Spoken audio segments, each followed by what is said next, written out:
Hello everyone. मैं हूं आपका दोस्त सत्यम नायक। और आज आप देख रहे होंगे संस्कृत के महाकाव्य पढ़ेंगे हम। संस्कृत में जो महाकाव्य हैं जो बहुत ज़्यादा फेमस हैं, कौन से? रामायण एक महाकाव्य है। अगर बात करेंगे तो महाभारत इस संस्कृत के महाकाव्य हैं सब के सब।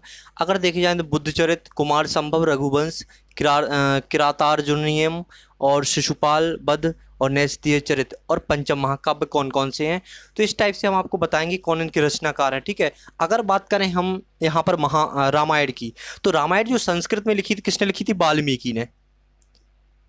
किसने? वाल्मीकि जी ने लिखी थी। ठीक है। अगर बात करें हम किसकी, रामायण की, तो रामायण जो एक महाकाव्य है जो संस्कृत में लिखा गया है, तो किसने लिखा था? जो रचनाकार बोल सकते हैं कौन है? वाल्मीकि जी। अगर महाभारत की बात करें तो इसके क्या है? इसके कौन है? वेद व्यास जी। वेद व्यास जी ने क्या लिखा था? महाभारत। ठीक है।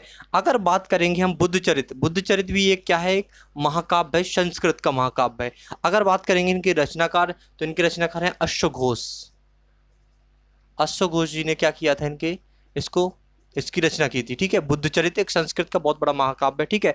अगर बात करेंगे कुमार संभव, तो कुमार संभव की अगर रचनाकार देखा जाए तो कुमार संभव और रघुवंश, ये दोनों के रचनाकार एक ही है, सिर्फ जो है कालिदास जी। लिखेंगे यहाँ पर कालिदास जी।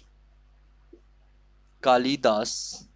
ठीक है। कालिदास जी क्या है? कुमार संभव के रचनाकार हैं और रघुवंश के भी रचनाकार कौन है? कालिदास जी। तो याद रखना कालिदास के दो महाकाव्य कौन कौन से हैं? कुमार संभव और रघुवंश। और बुद्धचरित के हो गए अश्वघोष जी, महाभारत के वेदव्यास जी और रामायण के वाल्मीकि जी। ठीक है। संस्कृत के महाकाव्य हैं। ठीक है। अगर बात करेंगे हम किरातार्जुनीयम, अगर किरातार्जुनीयम की हम बात करेंगे तो इनके रचनाकार हैं भारवी। भारवी। इनकी रचनाकार कौन है? भारवी। ठीक है। संस्कृत महाकाव्य के सातवां अगर देखेंगे तो शिशुपाल वध। शिशुपाल वध। ठीक है। तो शिशुपाल वध के रचनाकार है माघ। ठीक है। माघ क्या है? शिशुपाल वध के रचनाकार हैं, जो संस्कृत का एक महाकाव्य है शिशुपाल वध। अगर देखें नैषधीय चरित के रचनाकार कौन है? तो नैषधीय चरित के रचनाकार है श्रीहर्ष। श्रीहर्ष। ठीक है। अगर बात करेंगे पंचम महाकाव्य, तो इन्हीं महाकाव्य में से पंचम महाकाव्य आते हैं। तो इन्हीं महाकाव्य में से कौन कौन से पंचम महाकाव्य हैं हम यहाँ पर लिखेंगे। अगर बात करेंगे पंचम महाकाव्य की, तो इन महाकाव्य में से कौन कौन से हमारे पंचम महाकाव्य में आते हैं। अगर हम बात करेंगे तो देखो, सबसे पहले लिखेंगे कुमार संभव। कुमार संभव आ जाएगा। दूसरा आएगा रघुवंश आ जाएगा। किरातार्जुनीयम आ जाएगा। किरातार्जुनीयम। ठीक है। जिसके रचना कौन कौन है? भारवी। अगर शिशुपाल वध का माघ है रचनाकार जी। माघ जी क्या है? रचनाकार हैं। अगर बात करें शिशुपाल वध के भी पंचम महाकाव्य में आ जाएगा। अगर नैषधीय चरित की बात करें, इसलिए हमने ये 3 4 5 एक साथ लिखे हैं। जो हमारे कुमार संभव, रघुवंश, किरातार्जुनीयम, शिशुपाल वध और नैषधीय चरित, जितने ये महाकाव्य में 5, ये सब किस में आते हैं? पंचम महाकाव्य में। और यहाँ पर हम ऐसे लिख सकते हैं इसको, ये सब क्या है? हमारे पंचम महाकाव्य। पंचम महाकाव्य। पंचम मीन्स 5, 1 2 3 4 5, ये तो मतलब पंचम।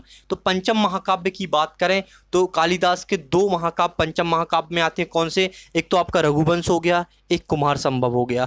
ठीक है। बाकी श्रीहर्ष जी के, माघ जी के और भारवी जी के एक एक आ जाएंगे, तो आप पंचम महाकाव्य में हो जाएंगे। लेकिन रामायण, महाभारत और बुद्धचरित आपके पंचम महाकाव्य में नहीं आते, तो याद रखना रामायण। ठीक है। रामायण के रचयिता कौन है? वाल्मीकि जी। महाभारत के वेदव्यास जी हैं और बुद्धचरित के अश्वघोष हो जाएंगे। कुमार संभव और रघुवंश के कालिदास जी हो जाएंगे और किरातार्जुनीयम के हो जाएंगे भारवी जी। शिशुपाल वध के हो जाएंगे माघ और नैषधीय चरित के हो जाएंगे श्रीहर्ष। ठीक है। संस्कृत के महाकाव्य हैं। आपको पता नहीं था तो आपको पता चल गया होगा, अगर पता था पहले से तो ठीक है, अगर नहीं पता था आपको तो पता चल गया होगा।